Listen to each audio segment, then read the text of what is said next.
برائے مہربانی ڈاکٹر سعید مکی کے چینل کو سبسکرائب کریں اور بیل آئیکن پہ کلک کریں۔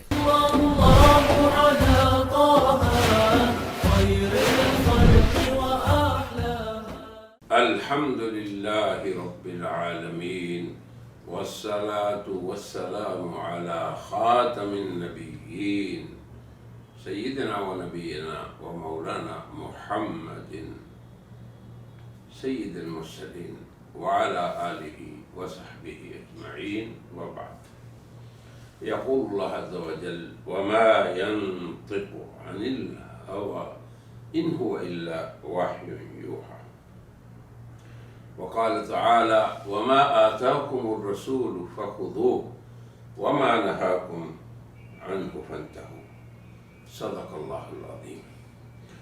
سامعین و ناظرین،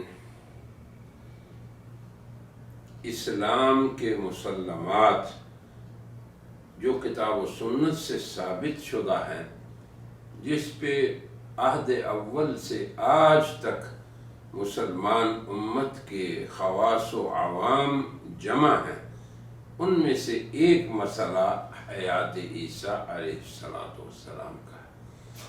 اس سے پہلے چند مجالس میں ہم نے اس عنوان سے بات کی تھی، آیات قرآن در حیات عیسیٰ علیہ السلام۔ آج سے ہم اس عنوان سے بات شروع کر رہے ہیں، حیات عیسیٰ علیہ السلام در احادیث خیر الانام۔ حضرت خیر الانام سید الرسل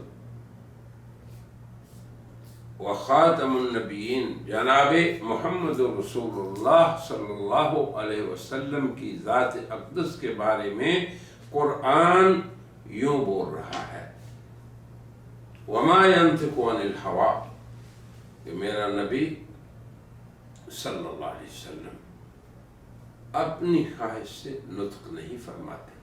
دین کا ہر معاملہ اور شریعت کے اندر آپ کا بولنا جب بھی ہوگا وہ اپنی مرضی سے نہیں، ان هو الا وحی یوحیٰ، بلکہ وہ وحی ہوگی جناب باری تعالیٰ کی طرف سے جو انہیں کی جاتی ہے، یوحیٰ جو انہیں وحی کی جاتی ہے۔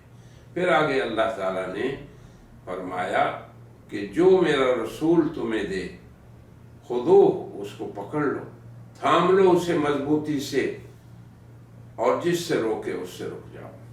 پھر ایک جگہ یہ بھی فرمایا فَلْيَحْذَرِ الَّذِينَ يُخَالِفُونَ عَنْ أَمْرِهِ، کہ وہ لوگ جو میرے پیغمبر کے حکم سے حکم عدولی کرتے ہیں، مخالفت کرتے ہیں، انہیں ڈرنا چاہیے کہ ان کی طرف ان تصیبہم، کہ اللہ تعالیٰ کی طرف سے انہیں عذاب نہ آئے۔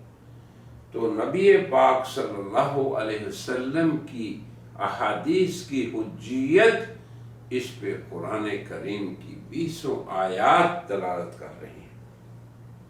تو اس لیے ہم یہ عرض کرتے ہیں کہ حضرت عیسیٰ علیہ السلام کی حیات طیبہ،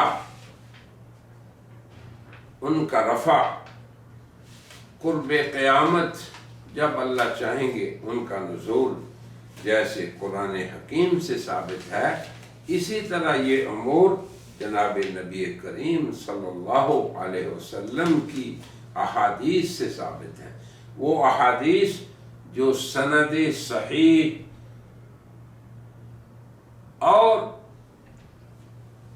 ثقہ روات کی روایت سے جناب رسول اللہ صلی اللہ علیہ وسلم تک پہنچتی ہیں، جنہیں جامعین سنت میں سے ان لوگوں نے جمع کیا جن کی کتابوں پہ مسلمان امت کا قرآن کے بعد اعتماد ہے۔ جیسے اصل اول ہماری شریعت کی کتاب اللہ ہے، تو اصل ثانی سنت رسول اللہ صلی اللہ علیہ وسلم۔ اللہ اکبر۔ قرآن حکیم کے بارے میں اللہ نے آپ کو یہ حکم دیا لا تحرک به لسانک لتعجل به، کیونکہ جب وحی نازل ہوتی تھی قرآن کریم، تو آپ وحی کے پیچھے بولتے رہتے تھے۔ تو اللہ نے فرمایا کہ بولنے کی ضرورت نہیں، آپ اس خشیت سے، اس ڈر سے بولتے رہتے کہ کہیں کوئی چھوٹ نہ جائے کلمہ۔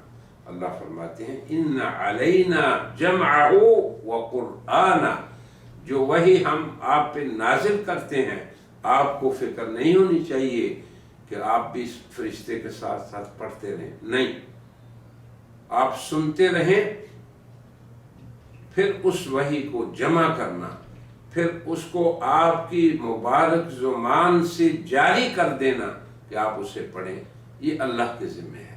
بلکہ آگے فرمایا ثم ان علینا بیانہ، پھر اس کا بیان اور آپ کی مبارک زبان سے اس کی شرح و تفصیل یہ بھی ہمارے ذمہ ہے۔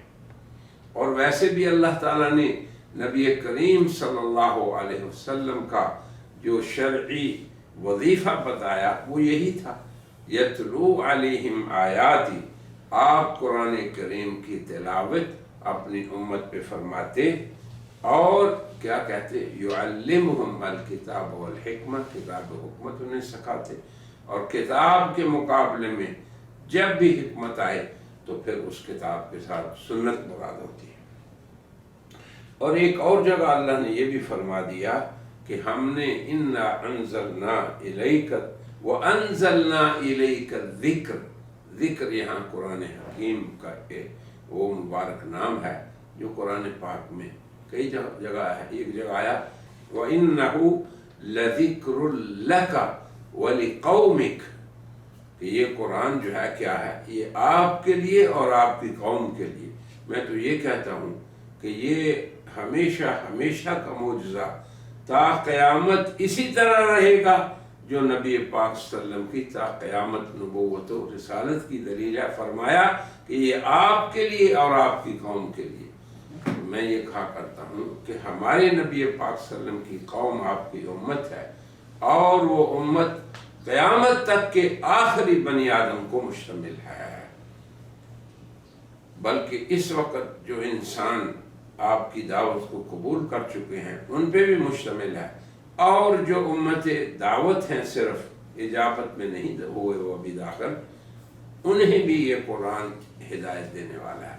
بہرحال فرمایا کہ ہم نے آپ پہ ذکر کو اتارا تاکہ آپ اس کو اپنی امت کے سامنے بیان کریں۔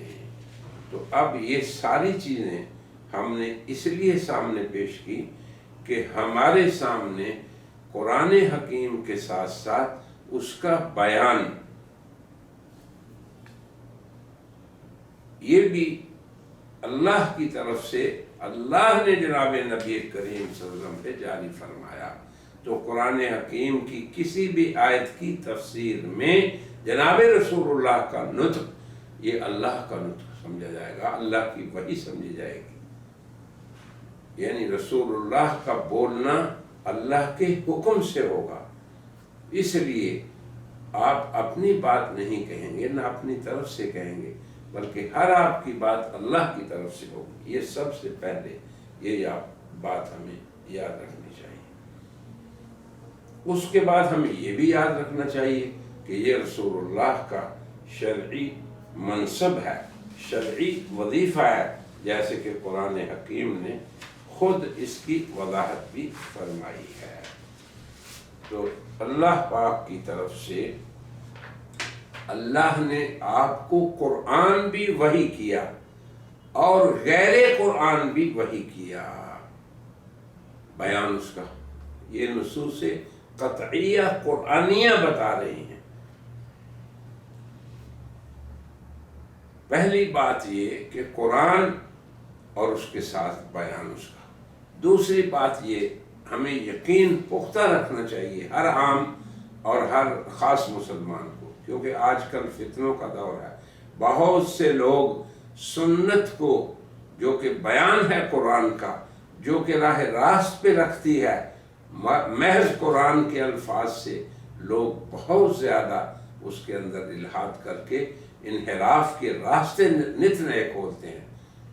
تو اس لیے ہمیں سب سے پہلے اس امر پہ یقین ہونا چاہیے کہ قرآن بھی اللہ نے آپ پہ نازل فرمایا اور اس کا بیان بھی، غیر قرآن بھی اللہ نے آپ کو دیا۔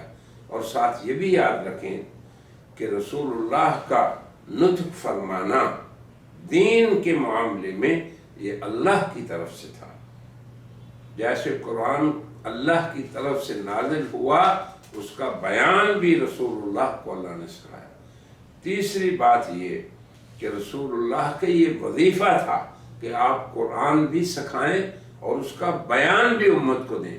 اسی لیے قرآن کی تفسیر میں جو جو احادیث متصل سند کے ساتھ جناب رسول اللہ تک پہنچتی ہیں، مسلمان کا واجب یہ ہے، اور آخری امر یہ یاد رکھیں کہ ہمیں اس کو قبول بھی کرنا ہے، اس پہ ایمان بھی لانا ہے، اور اس میں ذرہ برابر شک نہیں کرنا۔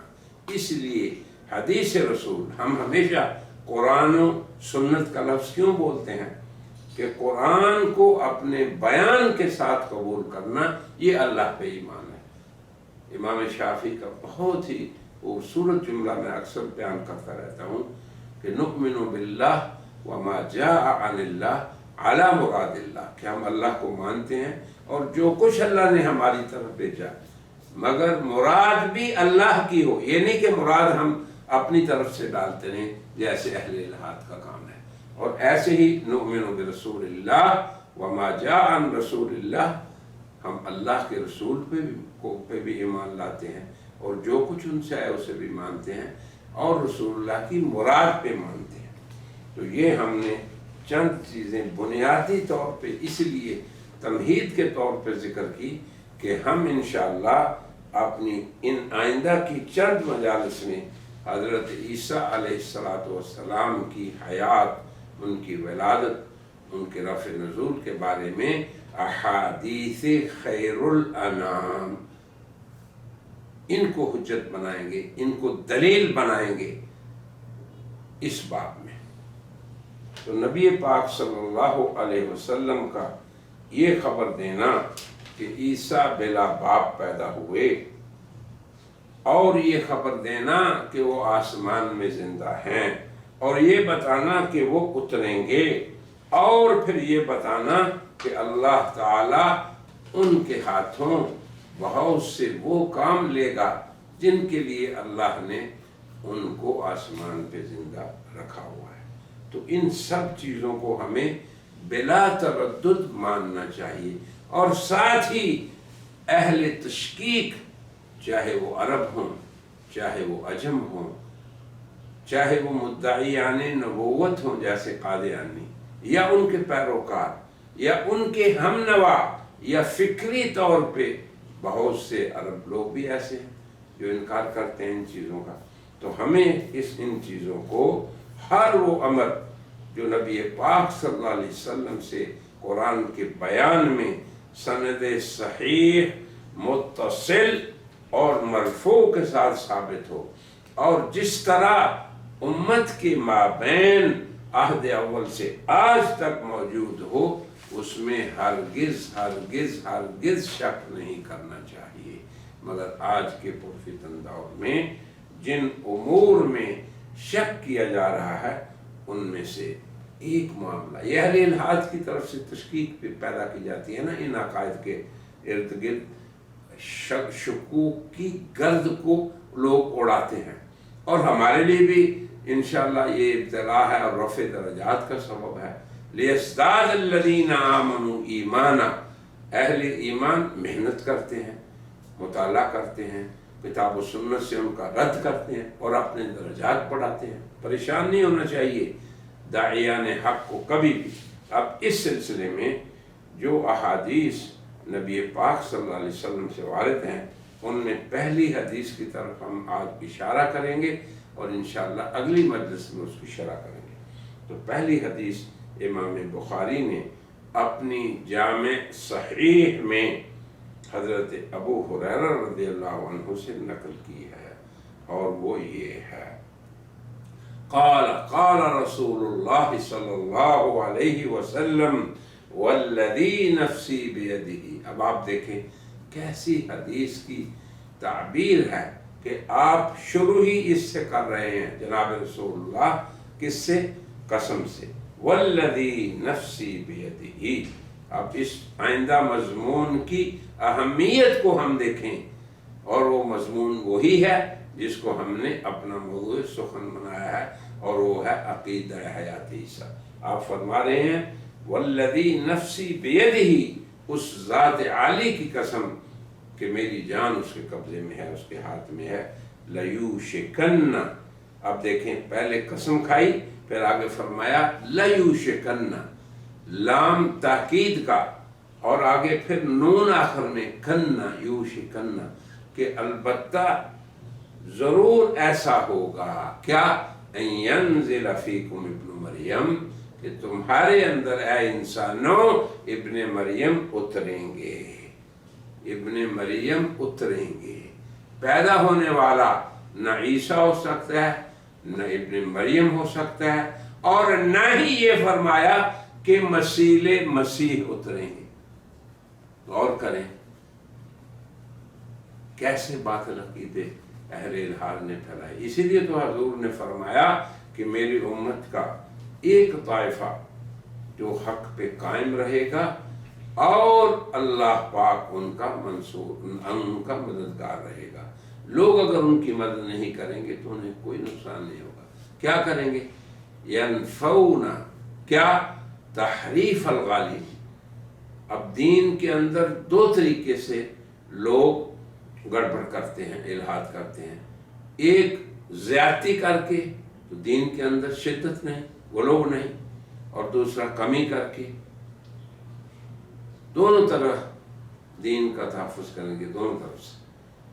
تحریف الغالین و انتحال المبتلین، جو چیزیں ثابت شدہ ہیں، جن میں سے حیات عیسیٰ بھی ہے، رفع عیسیٰ بھی ہے، نزول بھی ہے. بہرحال اس حدیث کو میں صرف بیان کر کے ختم کرتا ہوں. فرمایا آپ نے کہ ضرور بضرور ایسے ہوگا کہ وہ اتریں گے. کیسے؟ حکمن، عیسیٰ بطور حاکم آئیں گے. اب جو لوگ یہ دعویٰ کرتے ہیں، دنیا میں کئی اہل باطل ایسے گزرے ہیں، جن میں سے قریب یعنی زمانے میں بر صغیر میں مرزا غلام احمد قادیانی ہے، وہ کہتا ہے میں عیسیٰ ابن مریم ہوں. اور یہاں رسول اللہ صلی اللہ علیہ وسلم فرما رہے ہیں وہ اتریں گے، اور کیسے؟ حکمن، حاکم ہوں گے، محکوم نہیں ہوں گے، کسی قوم کے غلام نہیں ہوں گے جیسے کہ یہ صاحب تھے. عدلاً، ایسے حاکم جو عدل کریں گے، انصاف کریں گے. دنیا آج آپ لوگوں کی نماز، روزے، ذکر اذکار، ان چیزوں سے خائف نہیں، اس سے خائف ہے کہ اس دنیا میں اللہ کی طرف سے ایسا حاکم نازل ہو جائے جو اس دنیا میں عدل کو قائم کرتے. آگے فرمایا فَيَكْسِرُ الصَّلِيبَ، صلیب کو توڑیں گے، وَيَقْتُلُ الْخِنْزِيرَ، خنزیر کو قتل کریں گے، وَيَضَعُ الْحَرْبَ، اور جنگ بند ہو جائے گی. اب آپ دیکھیں آج تو دنیا، جب سے مرزا صاحب نے دعویٰ کیا 2 جنگیں تو ہو گئی پوری دنیا کی، اور ہر روز دنیا کے اندر پریشانیاں، لڑائیاں، جھگڑے ہو رہے ہیں. آگے فرمایا وَيَفِيضُ الْمَالِ، مال عام ہو جائے گا.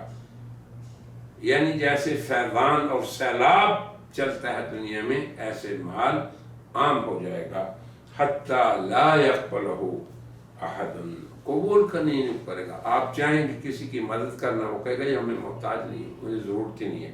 حتیٰ تکون، اور آگے دیکھیں اللہ سے انسانوں کا اتنا گہرا تعلق ہو جائے گا کہ ایک سجدہ دنیا اور مافیہ سے بہتر ہو جائے گا. لوگ سجدہ نہیں چھوڑیں گے، دنیا کی مصلحت اور منفعت کو چھوڑ دیں گے. اب آپ دیکھیں یہ حدیث کے الفاظ ہیں. انشاءاللہ تعالی آئندہ مجلس میں اس پہ تھوڑا سا مزید کلام کروں گا، کیونکہ یہ بڑا ہی اہم مسئلہ ہے، اور اس پرفتن دور میں بہت سے اہل الحاد یہ کوشش کر رہے ہیں کہ اس امت کو اس کے مسلمات سے کے بارے میں شک میں ڈال دیں. اللہ تعالی ہماری حفاظت فرمائے، اور اللہ ہمیں توفیق دے کہ دین کے ان مسلمات کا تحفظ کا کام ہم سے ہے. وآخر دعوانا ان الحمدللہ رب العالمین. برائے مہربانی ڈاکٹر سعید مکی کے چینل کو سبسکرائب کریں اور بیل آئیکن پہ کلک کریں.